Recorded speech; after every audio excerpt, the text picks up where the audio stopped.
Sisi ni watu pekee ambao tukitoa tunaambiwa tunawapiga au mnapigwa, lakini wao hawawaambii wale watu kule walioko nje wanaotoa kwenye madhabahu za giza ya kwamba wanapigwa.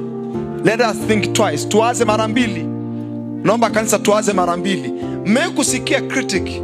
Nauliza upande huu. Mmekusikia mahali popote wale watu ambao wanaenda kutoa sadaka kwenye mapepo au kwenye madhabahu za giza wanalalamikiwa na jamii?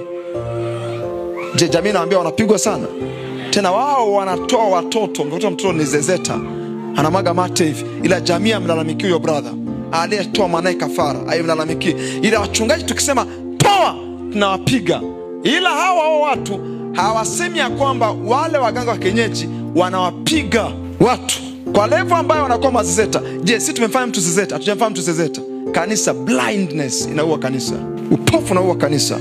Watu hao wanasema kwamba mnaenda kwenye makanisa wahuni hao wanapiga hela. Mbona msemi ya kwamba wale watu ambao wanafanya tukua machizi wanapiga hela? Kwa nini iwe ni kwetu? Ni kwa sababu wanataka ufalme wa giza uendelee kuwa na nguvu. Na nakwambia haitawezekana. Si mimi na wewe tupo Sema haitawezekana. We are going to give like crazy people. Hawajaona bado. Tuna surprise. Bado hawajaona. Wewe anza tu hatua moja kwenda hatua nyingine. Tutafanya vitu vikubwa kwenye haya maisha. Paka ufalme utakuwa ni ufalme wa Mungu.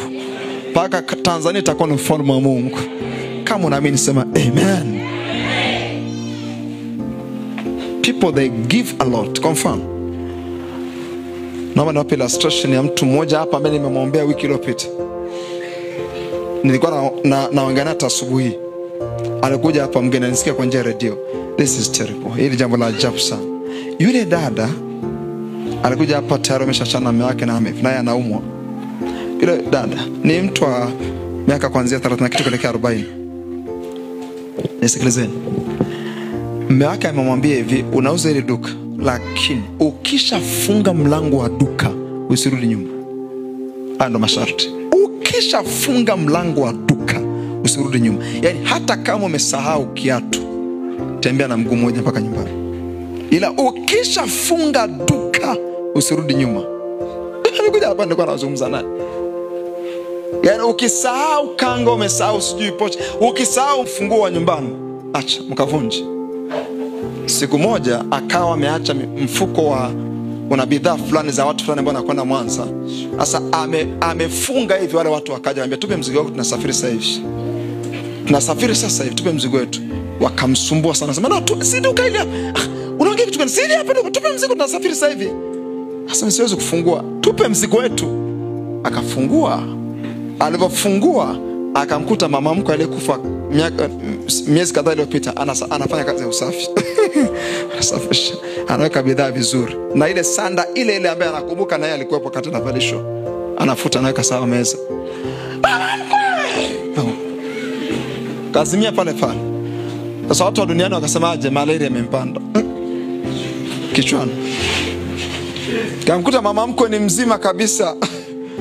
Mama mkwe anafanya kazi ya usafi mle ndani. Kwa kila mkiondoka anafanya kazi ya usafi mle ndani. Mama mkwe physically akamkuta mama mkwe yule pale. Asema toka siku ndo maisha yake yakafia pale. Mtoto wake akawa cheese. Mume wake akamwambia hivi, check mwanamume alipomwambia, these guys wanafanya vitu viovu sana. Mwanamume akamwambia hivi, ulifungua duka tena? Ndio. Umenivua nguo, unaibisha. Yaani maana yake nini? Umemwona mama yangu.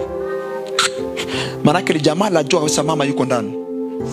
Yamkini lenyewe ndo limemfanya vile. Linajua mama yuko ndani, lakini limemtoa kafara lenyewe. Linajua mama, ukifunga mama anaanza kusafisha hapa. Linajua.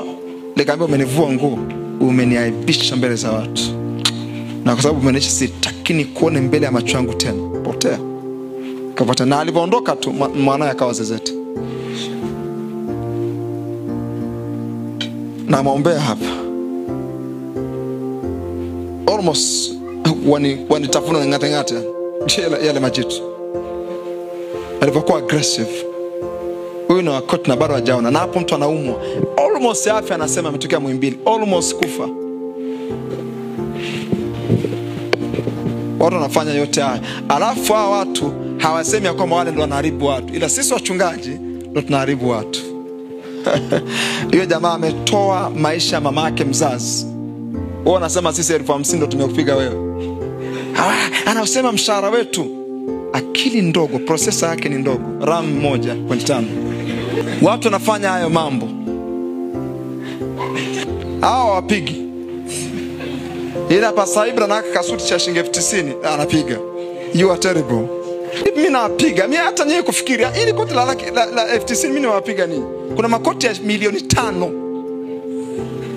Hiki nimekupiga. Nivue ndani muone maajabu yake.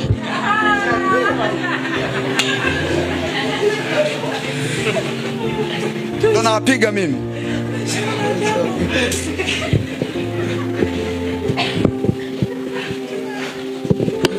Akizo wafikiri sio kwa nini yani? Tunakuwa naongea vitu kama cheese vile. Hata kufikiri. People they do a lot kule kwenye madhabahu za giza. Wanakutoa mpaka na wewe ambaye unafanya kazi kwa hiyo boss. Na utakuta uko mbioni. Tushtuki. Bora ungejua kanuni za kiagano ungejamsha mwenyewe. Sisi tukisema utoaji, nasema angalia. Wameshaka na dhabihu pale kanisani. Hakuna mtambikaji anaenda kwenye matambiko mikono mitupu. Mtafute. Atafukuzwa na mizimu na fimbo tena.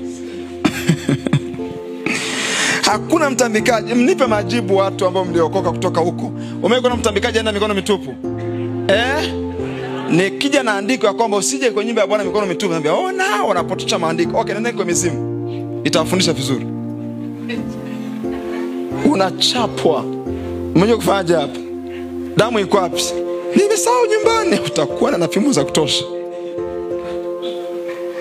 Hakuna mchawi anayetaka kuongezewa viongo rohoni bila sadaka.